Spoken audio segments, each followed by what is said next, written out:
The idea of using the forces released upon discharge of a weapon in order to cycle that weapon dates from the 1880s.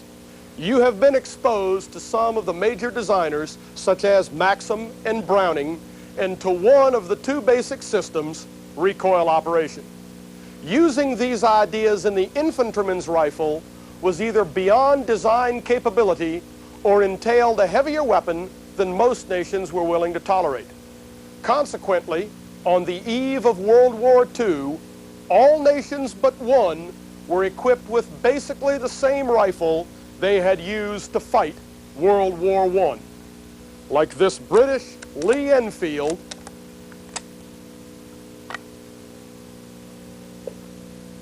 or this German 98K. There was basically no change. They were bolt-action magazine rifles that were loaded using stripper clips.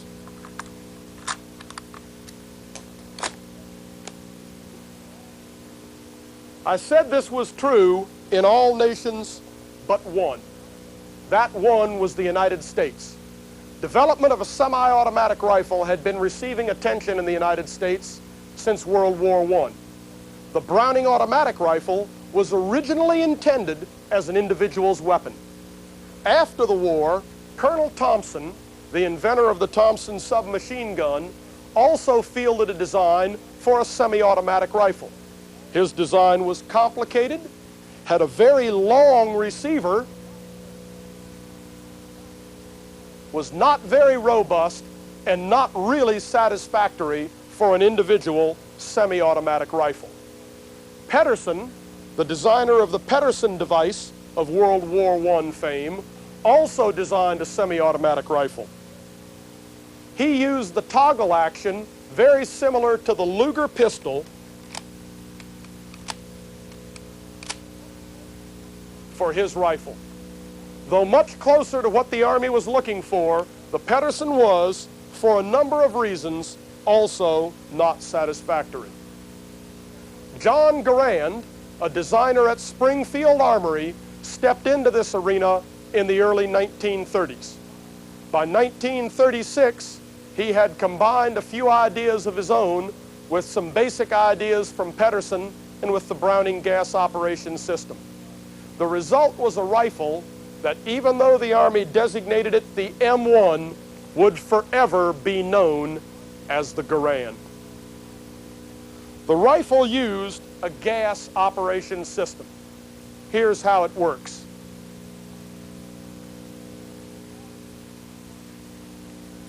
After the powder begins to burn, it generates gas at extremely high pressure and propels the bullet down the barrel. As the base of the bullet passes a gas port, a small amount of gas exits the port. This gas goes into a cylinder mounted underneath the barrel, where it further expands, pressing on a piston which rides in the cylinder. This piston is machined onto the end of the operating rod.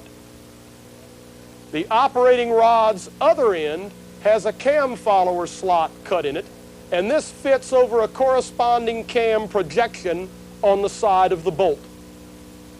The first fraction of an inch of movement of the operating rod allows for the time it takes for the bullet to exit the muzzle and gas pressure in the barrel to drop. The cam follower then strikes the cam at an angle, driving the cam up and unlocking the bolt. It then carries the bolt all the way to the rear, which extracts and ejects the old cartridge case. At this point, the energy in the operating rod has been spent in opening the bolt and compressing the operating rod's spring. The spring now takes over, driving the bolt and the operating rod forward. The bolt picks up the next cartridge, feeds it into the chamber, and as the cam follower pushes the cam downwards, the bolt locks and the rifle is ready to fire again. This entire operation takes about 1/10 of a second. The Garand feeds from an 8-round N-block clip. It is descended from the Mannlicher N-block clip of the 1880s. In the Garand, the N-block clip is staggered double column, but still works exactly as Mannlicher intended. The rifle provides the magazine follower and follower spring, which pushes the cartridges upward so that the bolt can get to them. The N-block clip provides the feed lips, which hold the cartridges in alignment so that the bolt can push them into the chamber. After firing the last shot, the weapon begins to cycle normally. As the last cartridge is ejected, the magazine follower also ejects the now empty N-block clip. The follower rises to the limit of its travel, tripping a lever and locking the bolt to the rear.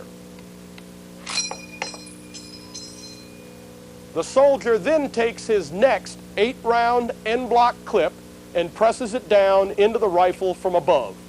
When the clip locks into position, the bolt is released, chambering the first cartridge, and the rifle is now ready to fire again.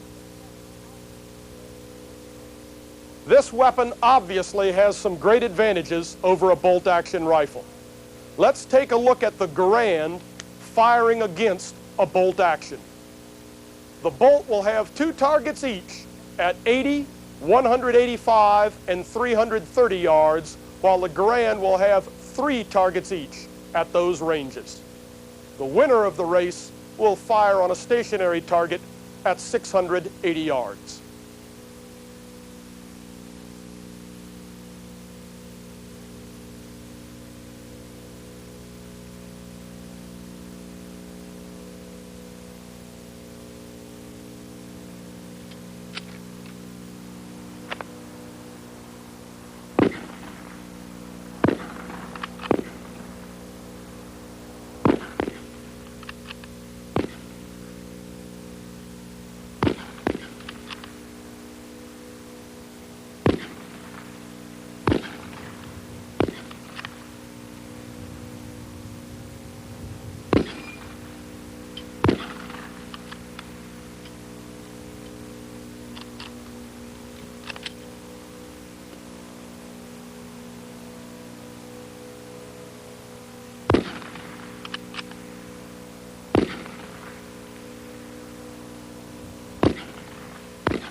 Perhaps that wasn't very suspenseful. On the chart, it looks like this. The combat range is exactly the same. This is because both the bolt action and the M1 Garand fire a full power rifle cartridge.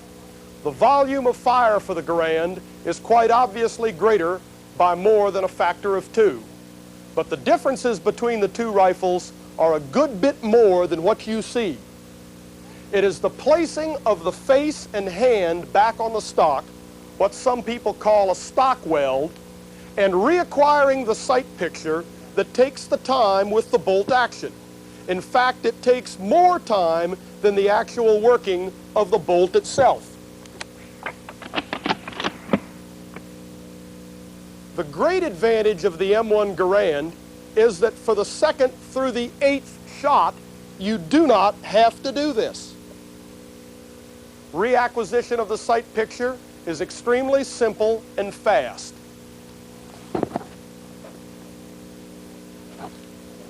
This is what gives the M1 Garand its higher volume of fire.